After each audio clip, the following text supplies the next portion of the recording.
Hello, hi, welcome back to my channel, but if you're new here, welcome. I am lulling Elisa, hoping to lull you into a state of relaxation, sleep, or just entertainment through ASMR. Another Kokology test. Remember, a psychological game designed to reveal your hidden attitudes about sex, family, love, work, and more. And this is most accurate when you answer just pretty quickly and instinctually. So in that thought, let's just jump right in. And this test is called Music Box. Music boxes are designed for the sole purpose of making people feel good. They call us back to simpler times, lull us to sleep, lull us to sleep with their delicate tunes, even make us feel young again. All it takes is a few turns of the key. But behind that simple purpose lies a complex mechanism of interlocking cogs, gears, and wheels. Every chime a hammer strikes is also a signal that the tune is winding down towards its end. You fell in love with a particular music box at an antique store, bought it on impulse, and took it home. Its melody is beautiful, but one day it suddenly stops playing. Two questions for you with that in mind. 1. How long after you bought the music box did it cease to play? So you bought a music box at an antique store, bought it on impulse, took it home. Its melody is beautiful, but one day it suddenly stops playing. 1. How long after you bought the music box did it cease to play? Okay. 2. Hopefully you answered. 2. What do you think as you hold the broken music box in your hands? Music box. Why was I imagining this as a record player? There's a little picture of a music box, and for some reason I kept picturing a record player.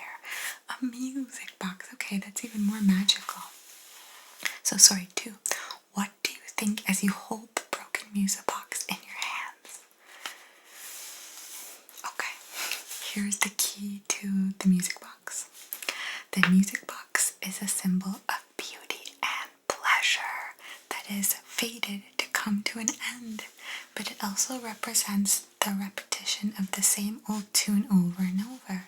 The way you perceived your antique music box shows some of your expectations from the pleasures of romance and the sense of how it may one day end. I'm scared because based on what I chose, but let's see. So 1. Remember it said how long after you bought the music box did it cease to play?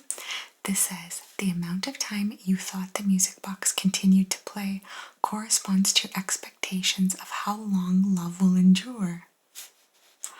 What the heck? Years, a few months, 2 or 3 days, that's such a shame after all. It takes only a little tender loving care and the music should play forever. Why did I say it like a couple days? I just pictured since I bought it from an antique store that of course maybe it played good for a couple days and then suddenly just trash. I don't know why I had that feeling. It kind of made me feel like it was just gonna go that way, but anyway. 2. Remember it asked us, what do you think as you hold the broken music box in your hands? It says, the way you felt the broken music box shows how you feel when a relationship has died. Did you shrug it off as inevitable and toss it in the trash, mutter something about the poor quality of the workmanship, and curse yourself for wasting your money? Maybe you resolved to go out shopping for a new one right away.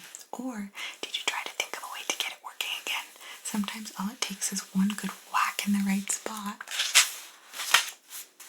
Okay, so the test is over. But I did think, I was like, oh, but this music box is still beautiful. I'm going to keep this as an antique because I love collecting knickknacks and stuff. My dad, in fact, I just saw my dad today and he just gave me a few random things. He loves just anything vintage cameras and radios and things like that. So I just thought, of course, I'm never throwing this away. I'm going to keep it and admire it forever, even if I can't get it working again. That's kind of revealing and true.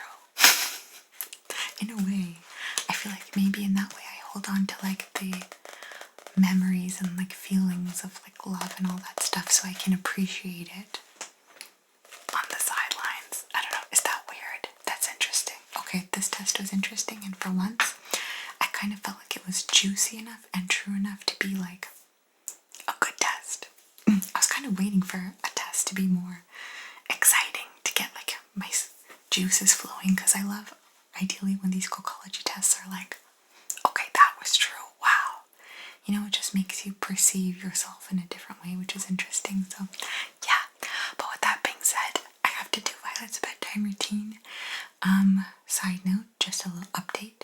She's been sleeping a little better, so my husband and I have been able to get her to sleep in her bed from like 8 or so until like ideally 5 a.m. But sometimes it's like she comes in as early as midnight, 2 a.m., whatever. And usually I feed her, and honestly, we just sleep together. She's at that age where I'm not nervous to sleep with her anymore. Like, I would never have slept with a newborn because I just feel like for my sleep, even though I'm a very light sleeper, I would have been way too paranoid. But Violet's a year old now. I can't believe it.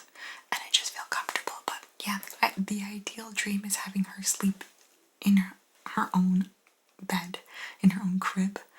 But I will not do like any, bless you to my husband who just sneezed again.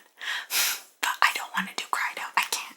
My nerves are shot when Violet cries. Like even now I feel like I heard her a little bit. And I have to go. Sorry. I'm so sorry to be this like person. You know, ASMR should bring you like calm, relaxing vibes. And here I am stressing us both out. But thank you for spending time with me. I love it. I love it. I love it. Good night.